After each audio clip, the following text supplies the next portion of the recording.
Bem, nós vamos começar um novo assunto, que vai se tratar sobre a transferência horizontal de genes, sobre como micro-organismos procarióticos adquirem essa diversidade genética tão grande, a partir do momento que, se vocês lembram, na aula de reprodução, a reprodução em procarióticos é assexuada.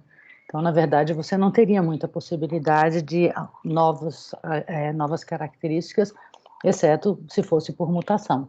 E, na realidade, então, a gente hoje sabe que micro-organismos procarióticos são capazes de realizar vários processos de transferência horizontal de genes, ou seja, um organismo vai doar parte de seu DNA, um conjunto de genes, para um outro organismo, e isso pode acontecer de várias maneiras.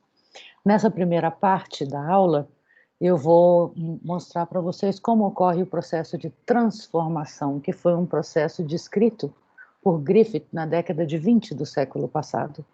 E apenas a título de ilustração, só para contextualizar um pouco como foi esse experimento, eu vou contar essa história que talvez muitos de vocês até já conheçam, mas é importante a gente entender. O que acontece?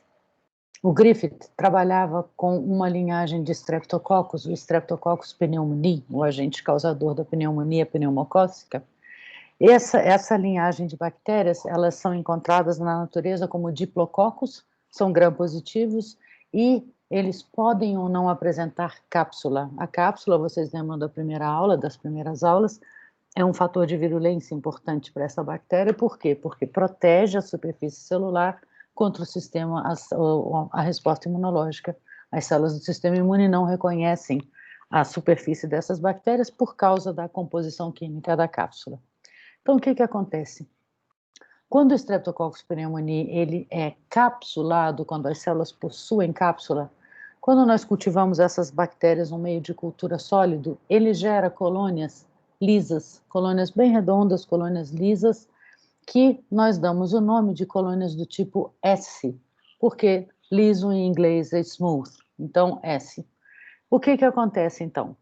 Essas células, então, estão aqui os diplococos, a cápsula ao redor. Quando essas células são inoculadas num camundongo, esse camundongo, depois de alguns dias, vem a óbito, e se você coleta amostras do pulmão, material do pulmão desse camundongo, e você faz uma microscopia, você só vê células capsuladas e as colônias formadas por elas, colônias lisas.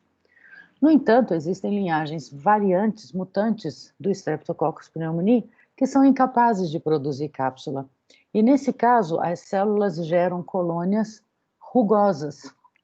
Essas colônias rugosas recebem em inglês a denominação rough, então a denominação R.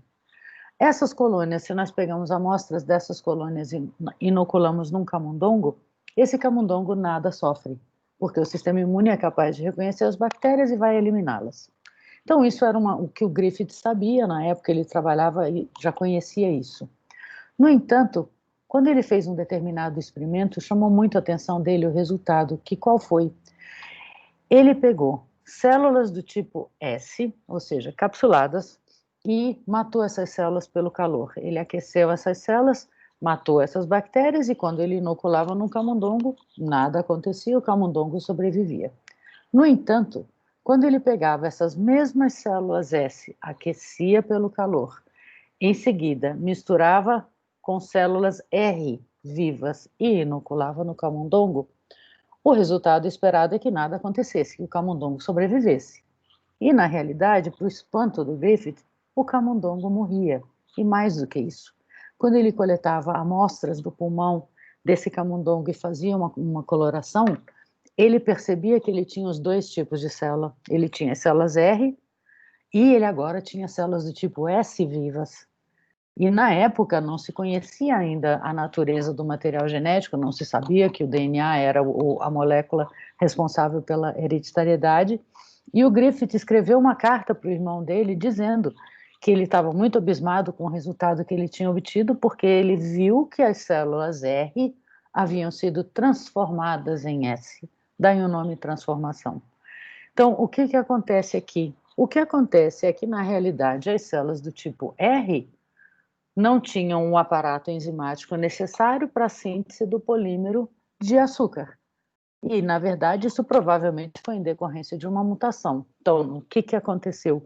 quando ele fez essa mistura, células vivas, células mortas, S, com células vivas, essas células, quando foram mortas pelo calor, elas sofreram lise, o DNA dessas células foi liberado nesse tubo de ensaio, e de alguma maneira, alguma célula R foi capaz de captar um fragmento de DNA que tinha exatamente a região codificadora do aparato necessário para a síntese de cápsula.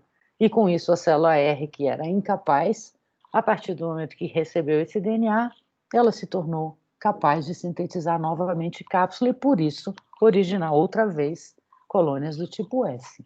Eu vou mostrar então para vocês como acontece o fenômeno da transformação e para a gente começar a definir e diferenciar dos outros processos de transferência horizontal de genes, a gente pode definir que a transformação é um processo onde células são capazes de captar fragmentos de DNA que estão livres, que estão extracelular. Então, moléculas nuas de DNA são captadas por algumas células e que, se tudo der certo no processo, parte desse DNA pode ser incorporado ao genoma dessa célula receptora, conferindo, então, novas características. Vocês vão ver o modelo que eu vou explicar no próximo slide, é um modelo que é típico de transformação, que é do próprio Streptococcus, que é gram-positivo, e a gente vai usar como base para o nosso raciocínio exatamente esse experimento do Griffith, onde uma célula incapaz de sintetizar a cápsula passou a ser capaz de sintetizar a cápsula, porque provavelmente ela tinha uma mutação no seu gene, um dos genes responsáveis pelo aparato de síntese. Então, olhem só, em gram-positivos a gente vai ver que a transformação, a capacidade de captar DNA vai ser mediada por quorum sensing. E eu vou mostrar uma figura para vocês, porque aqui tem uma figura muito, muito complexa, eu vou dividir essa figura em etapas, e vou mostrar então uma figura que eu fiz. Ela não está bonita em termos estéticos, mas ela vai tentar explicar muito bem. E eu vou precisar que vocês relembrem de alguns conceitos de aulas anteriores, por exemplo, quorum sensing. Streptococcus, aqui está errada a morfologia, porque o Streptococcus é uma célula cocóide, ela é arredondada, mas por uma questão de espaço no desenho eu fiz ela mais estendida, tá? Mas eu peço desculpas, isso aqui a forma não está muito correta. Mas o que acontece é, se a gente lembrar do quorum sensing gram-positivos, a molécula autoindutora era de natureza peptídica, que encontrava um receptor na superfície da célula, e ao haver esse encontro autoindutor-receptor, acontecia uma cascata de fosforilação que ia ativar ou reprimir alguns genes. Então, é o que esse esquema está tentando mostrar para vocês e eu vou começar a explicar.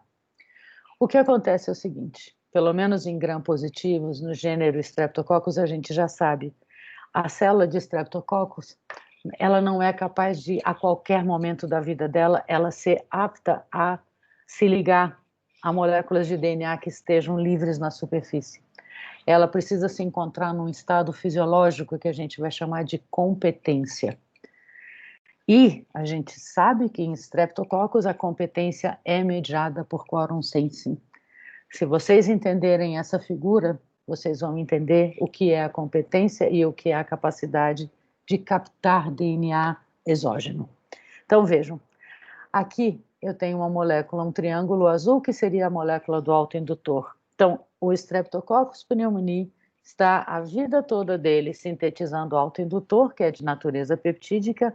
O autoindutor é extracelular, ele vai lançado para fora da célula, ele não retorna, mas quando ele atinge uma concentração limiar, ele vai interagir com um receptor de membrana, que é essa figura em vermelho que eu coloquei aqui.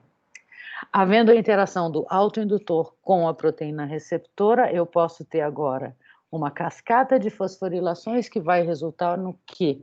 Na ativação de alguns genes. O que acontece no sistema do Streptococcus pneumoniae? O que a gente imagina que aconteça na natureza é o seguinte: quando células dessa espécie se encontram em grande densidade populacional, ou seja, no final da fase logarítmica de crescimento, é muito provável que algumas células comecem a sofrer lise e, por essa razão, começam a expor o seu DNA. O que vai acontecer? Esse DNA, ele não pode ser captado aleatoriamente. Na realidade, para que uma célula de Streptococcus tenha a capacidade de captar esse DNA, ela vai precisar sintetizar enzimas que se ligam ao DNA, na verdade, proteínas que se ligam ao DNA, tá?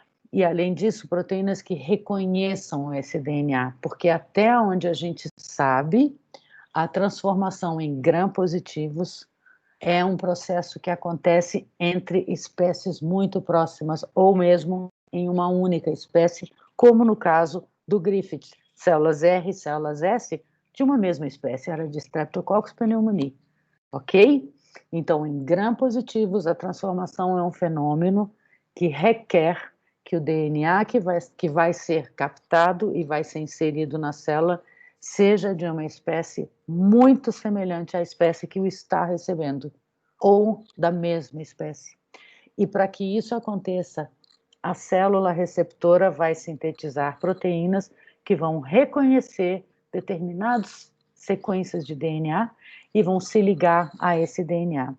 Então, voltando, eu tenho um autoindutor peptídico que, quando atinge uma concentração elevada, vai se ligar à proteína receptora de membrana, que por sua vez vai ativar a expressão de alguns genes. Quem são esses genes?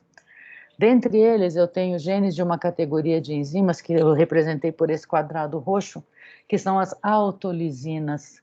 Isso são enzimas naturais que qualquer célula tem, que fazem o quê? Que começam a promover pequenas clivagens no peptídeo glicano. Isso é natural a célula fazer para quê? Quando a célula está aumentando de tamanho, para ela incorporar mais monômeros. Nesse caso, essas autolisinas vão fazer o quê? Eu tentei colocar esses fragmentos pretos aqui, como se fossem pedacinhos de peptídeo glicano que estão sendo liberados. Para quê? Porque, além das autolisinas, a célula vai sintetizar proteínas de ligação ao DNA. Então, essas esferas verdes vão ser proteínas de membrana citoplasmática, que agora, por conta das falhas do peptídeo glicano, elas conseguem se expor, e se expondo, elas são capazes de reconhecer determinadas sequências de DNA e ligam esse DNA. Então, agora a célula, a gente pode dizer, ela está competente. A competência é um estado fisiológico, ok? Muito bem. Abrindo rapidamente um parênteses, a transformação é um processo que acontece em gram-positivos e em gram-negativos naturalmente. Só que há diferenças. Então, por exemplo, em gram-positivos, pelo que a gente está vendo, não é o tempo inteiro que elas estão competentes, depende do quórum sensing. Em gram-negativos, dependendo da espécie, elas são competentes o ciclo todo de vida delas.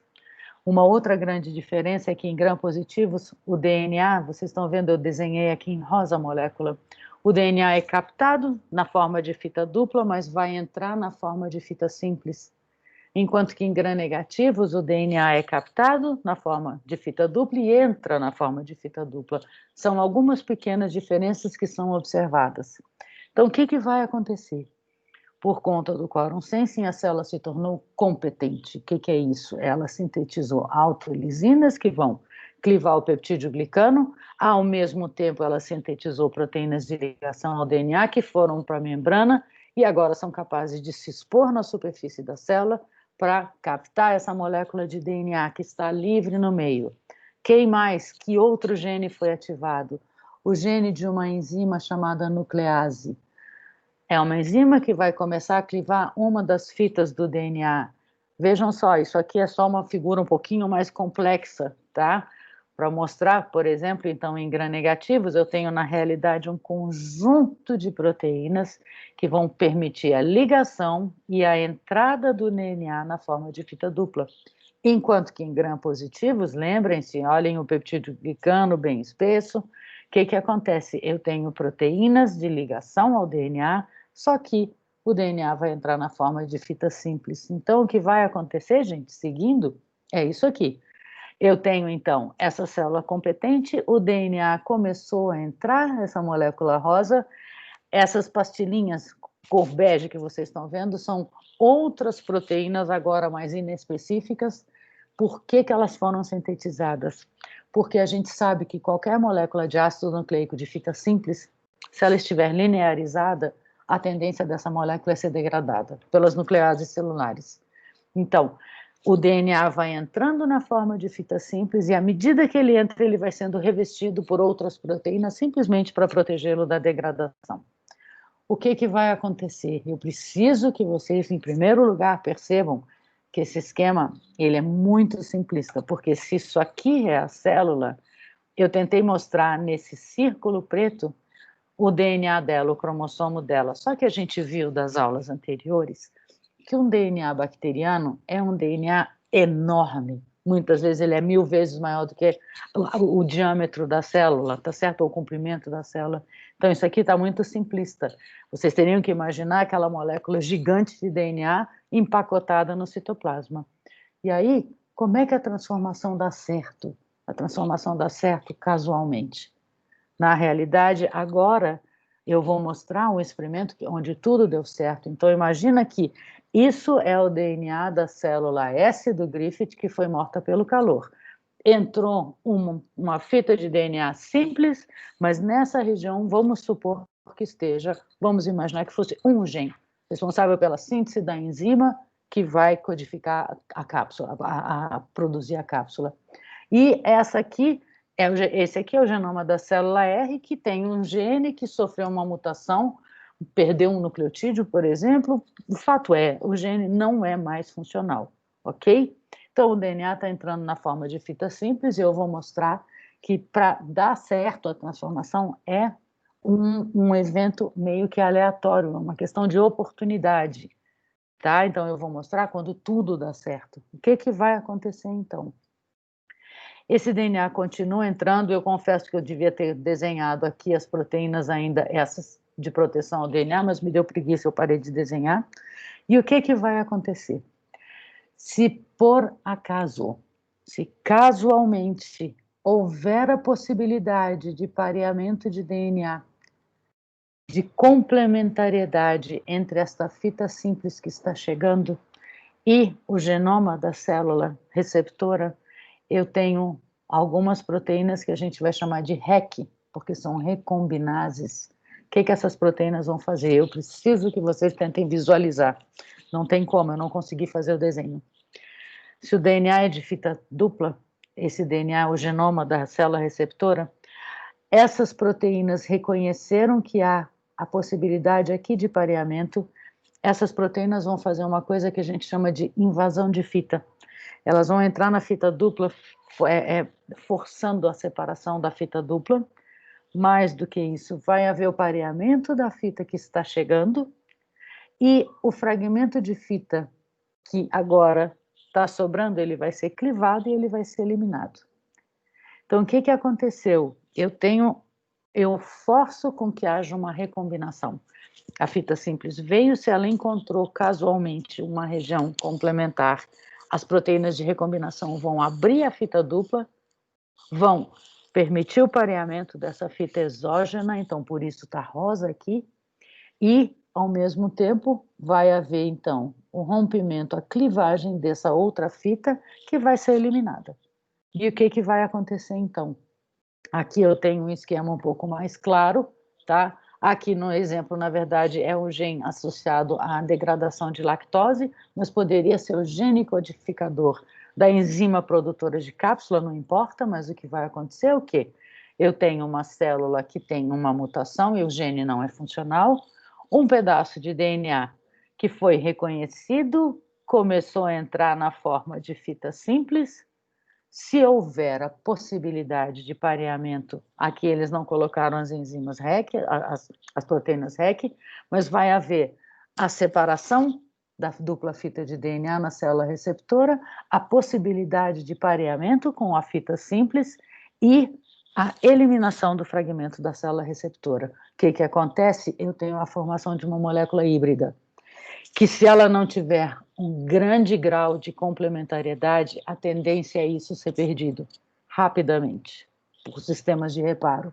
Só que se isso houver uma possibilidade, ela pode ficar estável por um determinado tempo. Então aqui eu tenho o exemplo de novo para vocês entenderem o final da história. Então, se essa célula era uma célula R, aqui está o DNA da célula S, ele entrou na forma de fita simples.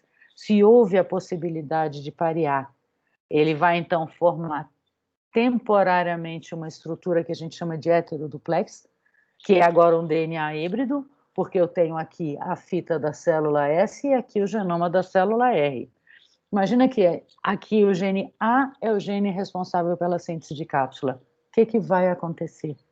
Na hora que essa célula transformante aqui sofrer sua duplicação, como o DNA é uma fita dupla, cada uma das fitas vai servir como molde para a síntese da fita complementar. O que eu vou ter? Eu vou ter metade da população ainda R, sem capacidade de fazer a cápsula. Por quê? Porque a fita molde foi a interna no esquema, mas eu tenho parte da população agora com a característica nova, que é a capacidade de fazer cápsula, ou seja, elas se transformaram em células S. Então, o que eu tenho? Eu vou voltar no primeiro slide que eu mostrei para vocês para explicar isso aqui, ó. Então, na hora que eu misturei células S mortas pelo calor, o que eu estou misturando, na verdade, são moléculas de DNA que estavam livres já. E eu misturo com o quê? Com células R vivas, e eu possibilitei com que tudo isso acontecesse. Qual foi a enorme sorte do Griffith? A sorte que ele teve foi que o resultado final, a aquisição dessa nova característica, era visível a olho nu. E aí, então, eu tinha células R e agora eu tinha uma população de células S. Então, vejam, como eu falei para vocês, a transformação acontece na natureza, em gram-positivos e em gram-negativos. Há diferenças, porque parece que em gram-positivos a competência é um estado temporário, enquanto que em gram-negativos a competência é um estado que aparentemente é constante.